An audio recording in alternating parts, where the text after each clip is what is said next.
Всем привет! Сегодня хочу рассказать о том,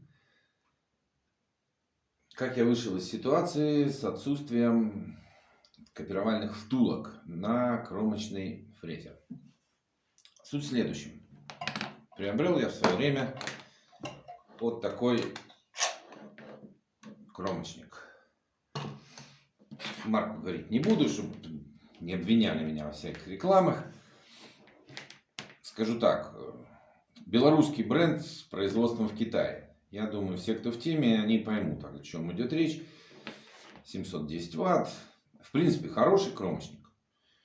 Никаких особых претензий у меня к нему нет. Вот. Шел он в комплектации с обычной базой. Но это я уже придумал тут для удобства. Многие знают, для чего это. Потому что обычной базой не совсем удобно работать, а эту можно хотя бы взять, прижать рукой. Но настал момент, когда мне все-таки понадобилась погружная база. Потому что свой Bosch я встроил в стол и каждый раз его вытаскивать оттуда, устал, честно скажу. Поэтому была приобретена вот такая погружная база.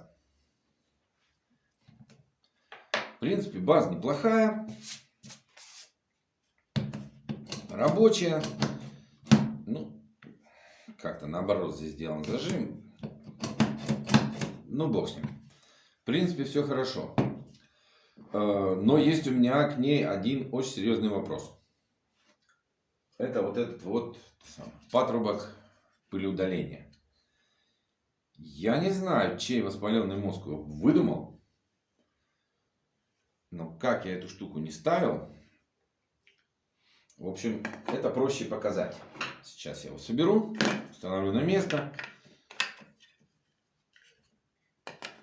И вы все увидите. Вне зависимости от того, в эту сторону я его устанавливаю, или в эту сторону. Кстати, устанавливается в обе. Сейчас мы его поставим. И все станет понятно.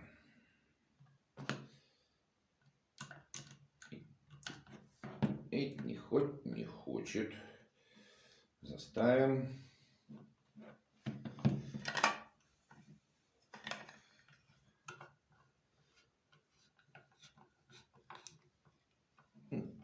Второй винт закручивать не буду. В принципе, и так все ясно. Вот мы поставили этот патрубок пылеудаления. Вот мы поставили этот фрезер. И вот он начинает у нас плясать. В любую сторону его установи. В ту сторону будет все то же самое. Я не знаю, что это такое. Писал я и продавцу. Опубликовал в интернете вопрос. Ни продавец, ни производитель не дают никакого ответа. Да бог с ним. Единственное, да, конечно, обидно, что невозможно пользоваться этим патрубком. Он действительно нужен. Если мы вот сейчас поставим базу на стол, все ровно, ничего не скачет и не пляшет. Еще, значит, у этой базы есть функция такая, я не знаю, как это есть у других или нет. Вообще можно снять одну ручку и установить вместо нее ручку от болгарки.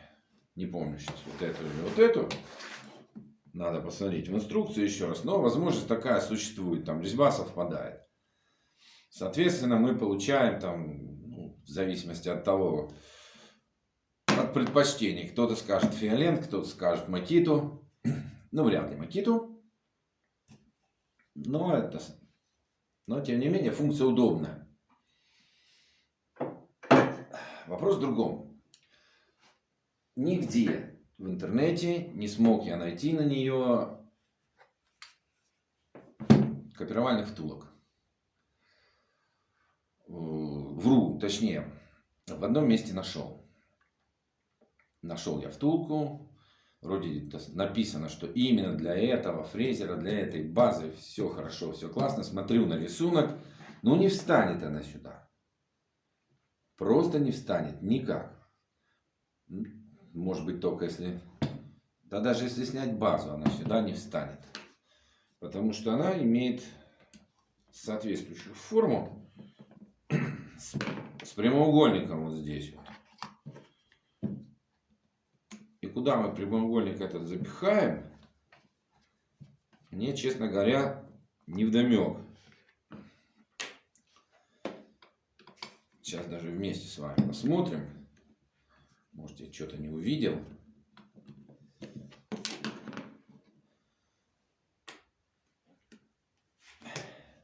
Нет, ребята, все увидел. Не встанет она ни при каком раскладе. Одна на всю страну. И та неправильная. Но в комплекте с... Вру. Не в комплекте. Это было куплено отдельно. Но вот к этой базе, я нашел копировальные втулки. Вот такого плана. В комплекте, конечно, они не шли. Они продавались отдельно. На каком-то из маркетплейсов я их нашел, купил. И все, в принципе, функционирует нормально, становится все хорошо. Но под эту-то тоже надо. В итоге возникла мысль использовать имеющееся. Поэтому было, скажем так, изобретено такое приспособление.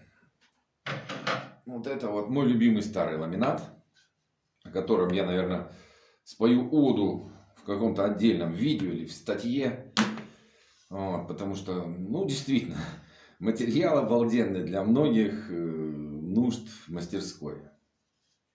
Просто обалденный. Снимаем эту базу стандартную, мы ее уже сняли. И сейчас установлю свое приспособление.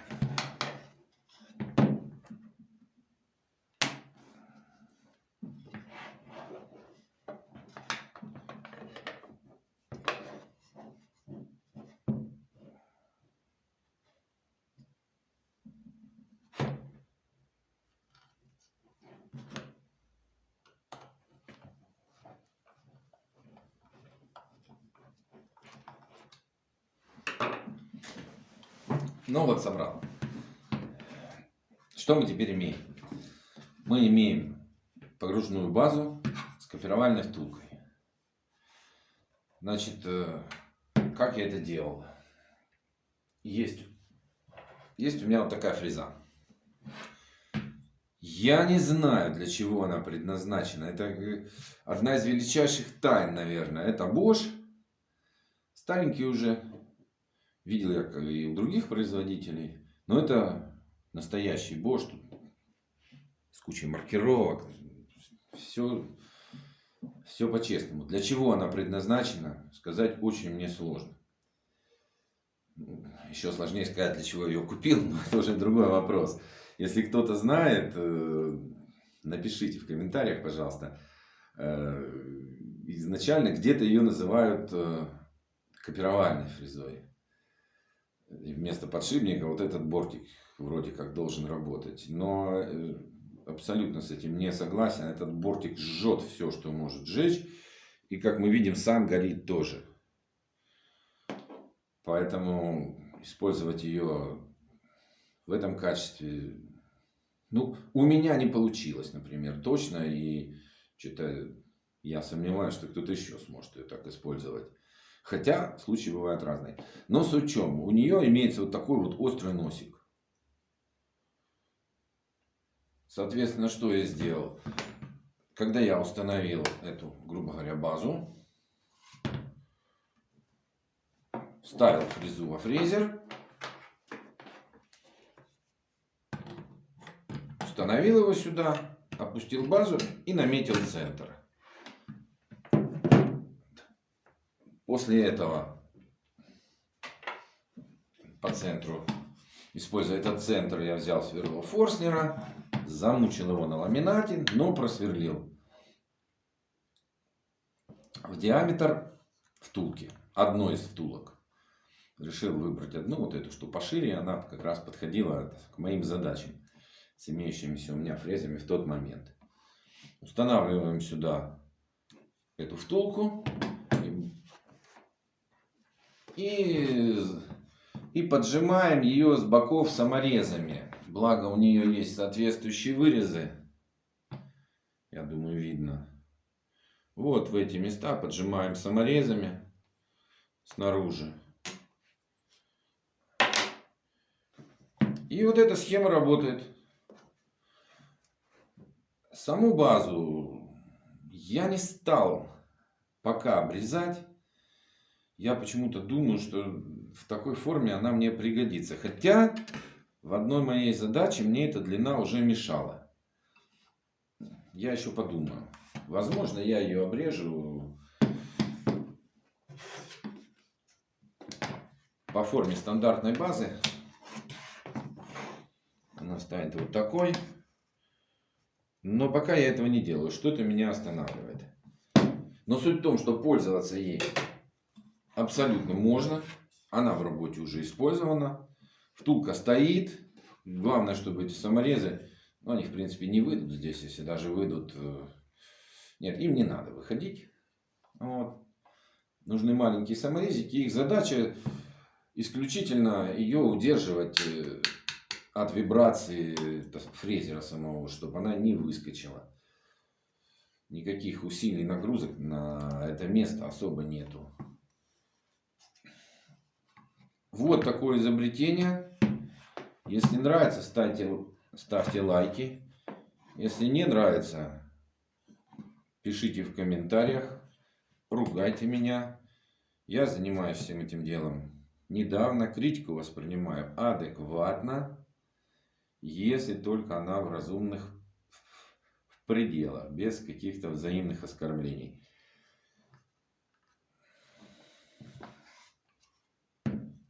На этом на сегодня все.